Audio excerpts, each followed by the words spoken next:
किया था। तो सैटेलाइट बनाना में ज्यादा टेक्नोलॉजी लगती है, लेकिन उससे भी ज्यादा टेक्नोलॉजी लगती है रॉकेट बनाने में, क्योंकि सैटेलाइट भारत ने 1975 में ही आर्यभट्ट बना लिया था, लेकिन खुद छोड़ नहीं पाए थे तो रूस को कहते थे, उसने अपने रॉकेट से छोड़ा था।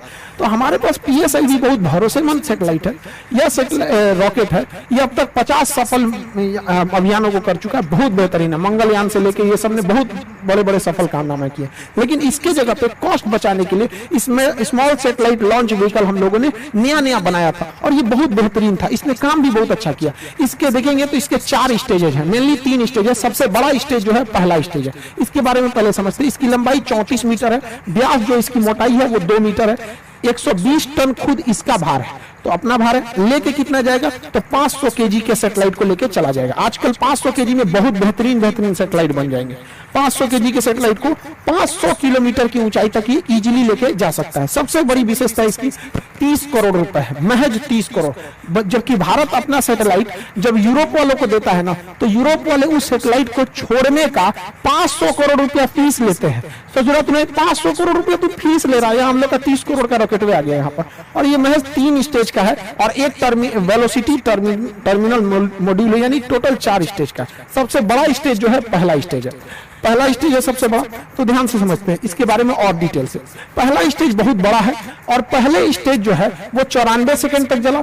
उसके बाद पहला स्टेज जो है वो इसको खोल के गिरा दिया जाता है, सेपरेट कर दिया जाता है। जैसे खोल के गिराते हैं रॉकेट हो जाता है हल्का और बहुत तेज भागने लगता है। तो क्वेश्चन भी पूछता है कि जैसे जैसे रॉकेट अंतरिक्ष की ओर जाता है उसकी स्पीड क्या होती है, तो बढ़ते जाती है। रीजन 2 है, एक ये अपने कुछ स्टेजेज को नीचे सेपरेट करके गिरा देता है जिसकी वजह से हल्का हो जाता है। दूसरा, जितना पृथ्वी से दूर जाइएगा पृथ्वी की खींचने की अर्थात गुरुत्वाकर्षण शक्ति कम हो जाती है।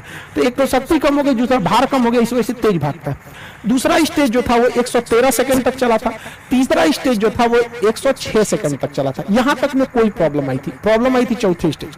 अब यहां थोड़ा ध्यान से समझिएगा, ये तीनों स्टेज में ना सॉलिड ईंधन का प्रयोग किया जाता है। जैसे दीपावली के रॉकेट में जो ईंधन भरा जाता है ना, बारूद, सॉलिड इंजन सॉलिड होता है, वो एकदम ठोस होता है, बारूद भर दिया जाता है। वैसे इसमें सॉलिड फ्यूल का यूज किया था, यानी बारूद भरा गया था।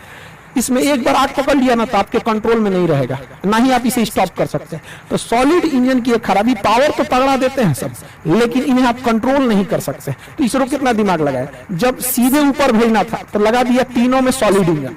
और ये सॉलिड इंजन जो होता है इसमें जो सॉलिड फ्यूल यूज किया जाता है HTPB, ये फुल फॉर्म एग्जाम में पूछता है, HTPB हाइड्रोक्सिल टर्मिनेटेड पॉलीब्यूटेराइन, ये इसमें यूज होता है HTPB ईंधन के रूप में। इसे कंट्रोल नहीं किया जा सकता। तो ये तो चौथा, अब लास्ट स्टेज एकदम छोटा सा था, एकदम छोटा सा था, उसे महज 20 सेकंड के लिए बनाया गया था चौथे स्टेज को। उसका नाम होता है velocity trimming module, VTM, velocity trimming module.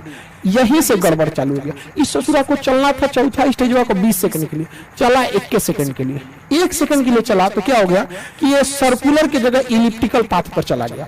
जाना चाहिए था गोल, चल गया अंडाकार में, क्योंकि इसका काम ये होता है स्पीड को बढ़ा गया ताकि पाथ को मेंटेन करना, जिस वजह से इसका डाटा लॉस हो गया और ये प्रशांत महासागर की ओर गिर जाएगा। यहाँ पर ये इलिप्टिकल नहीं हो पाया था। यहाँ पे लास्ट स्टेज में देखिए, जो वेलोसिटी ट्रिमिंग मॉड्यूल होता है वो इन सैटेलाइटों को लॉन्च करने के टाइम उनका एंगल डिसाइड करता है, किसको कितने एंगल पे छोड़ना है, मल्टीपल सैटेलाइट्स को कितने एंगल पे किसको कितना घुमाना है।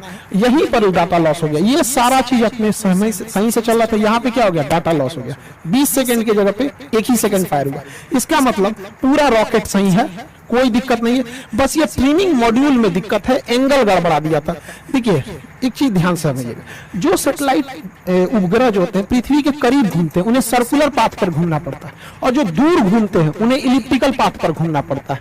तो गलती से इसे जाना चाहिए था सर्कुलर पे, चल गया इलिप्टिकल पे, जिस वजह से ये क्या हो गया, गड़बड़ हो गया अपने ट्रिमिंग फेज में। इसलिए देखेंगे लास्ट फेज में बस ये 20 सेकंड के लिए यही बच गया था, जिस वजह से ये फेल कर गया था। हालांकि लेकिन कोई बात नहीं, हम लोग अगली बार फिर तैयार करेंगे। पहला लॉन्च जो था वो तो PSLV का भी फेल हो गया था, पहला लॉन्च GSLV का भी फेल हो गया था। सचिन तेंदुलकर भी अपने पहले मैच में कहा कोई अच्छा परफॉर्म कर पाए थे, लेकिन ऐसा तो नहीं है कि आगे नहीं किए थे, बेहतरीन काम किया था इस सैटेलाइट ने, बट लास्ट में थोड़ी सी सेंसर खराबी की वजह से ये गड़बड़ हो गया था ट्रिमिंग के समय में। हालांकि इस रॉकेट ने बहुत ही बेहतरीन ढंग से कार्बन लाइन को पार कर गया था।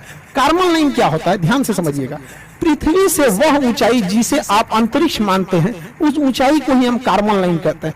कार्बन लाइन के नीचे अंतरिक्ष, कार्बन लाइन के नीचे वायुमंडल यानी पृथ्वी और इसके ऊपर अंतरिक्ष हो जाता है। इसे वैज्ञानिक कार्मन ने दिया था, उन्होंने कहा था कि यह 100 किलोमीटर है, लेकिन अभी इसे अप्रोक्स 80 से 83 किलोमीटर माना जाता है। कुछ देश इसे 80 मानते हैं, कुछ देश इसे 83 किलोमीटर मानते हैं। उसके ऊपर अंतरिक्ष चालू हो जाता है, यानी एक कार्बन लाइन हो जाता है।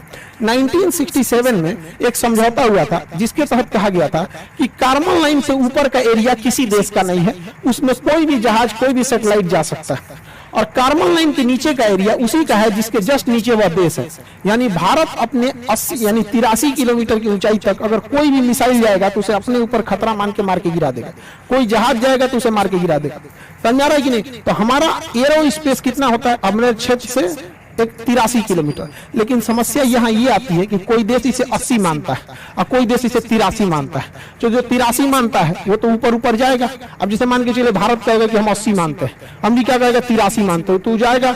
अब भारत चल जाएगा किसी क्षेत्र में 80 में, कहेगा हम तो कार्बन लाइन के ऊपर है, तू कहेगा मार के गिरा देंगे, कहेगा एयरक्राफ्ट है। तो इसमें काफी असमंजस है। हालांकि इतनी ऊंचाई पे कोई जहाज जाते नहीं है समय।